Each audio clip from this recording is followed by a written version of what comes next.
Greetings, Earthlings.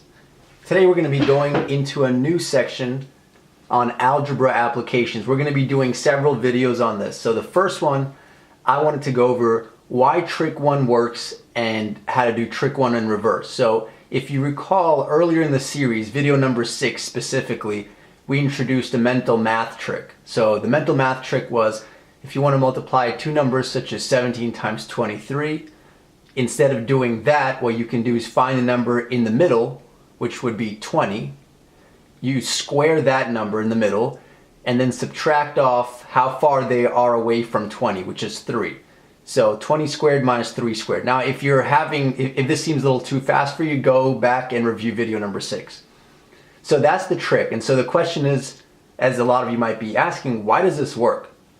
So let's go over a proof. So we're going to represent our numbers by A and B. Now that's our first attempt, so I put a question mark here indicating we're not sure if this is indeed true or whether it's not. Alright, so how do you represent 20, the middle of these numbers? Well, we can average these two numbers. So the average of A and B is A plus B over 2 squared, that's why that's squared, minus how far they are away from the middle, so that's your average, minus the first number, and we're assuming that A is less than or equal to B just so it's a little easier. Although it shouldn't really matter. Now, you can go ahead and square this and you should find that it does work out to in fact equal A times B. However, I put the sad face because this looks kind of ugly and we're too lazy, so this is not a good approach. So rather than representing the numbers as A and B, a more clever way is to actually start from the middle and to think of that as our x. So to get the 17, we're going to think of it as 20 minus something, and the 23 is 20 plus something. So in other words, our A is going to become x minus d, and our B is going to become x plus d. So to bring this back to the example, we would represent 17 as 20 minus 3, and the 23 would be 20 plus 3. Now you'll see why we represented it this way, because when we expand this, we've been doing expanding and factoring and algebra in the previous videos. You guys should easily be able to figure out and see that this is equal to x squared minus d squared.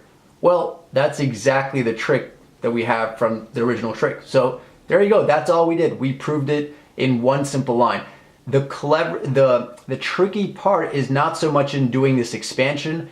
The tricky part is in representing the problem, so figuring out that it would be easier to set it up this way rather than that way.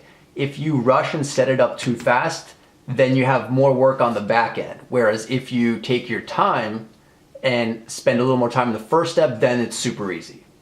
Alright, now for trick 1 in reverse. So for those of you that love the mental math tricks, we're going to take advantage of this fact, the same fact we've used to expand this, that x minus y times x plus y is x squared minus y squared. Alright, so typically for the trick, we're going this way, right? So we're going from left to right. However, in a few cases, not as often as when we use trick 1 the normal way, but in a few cases, it might help us to go in the reverse direction. So that's what I mean by trick 1 in reverse. So instead of using this fact going this way, we're going to go that way. So let's say I told you to calculate 98 squared minus 96 squared. Well, that looks like this side right here. So we're going to break this down into the left side, which is the difference of the two numbers and the sum of the two numbers. So 98 minus 96 times 98 plus 96.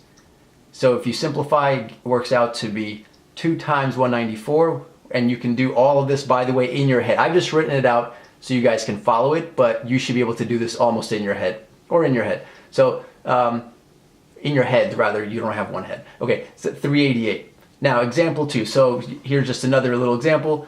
1,000 squared minus 997 squared. Again, we're going to subtract them and then add them. So, subtracting, we get the 3. Adding, we get 1997. Now, here's a little bonus trick.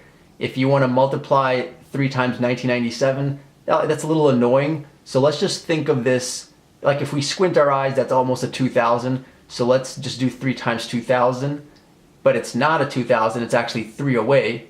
So we're going to go backwards. So that's easy to do. 6,000 minus 9, 5991.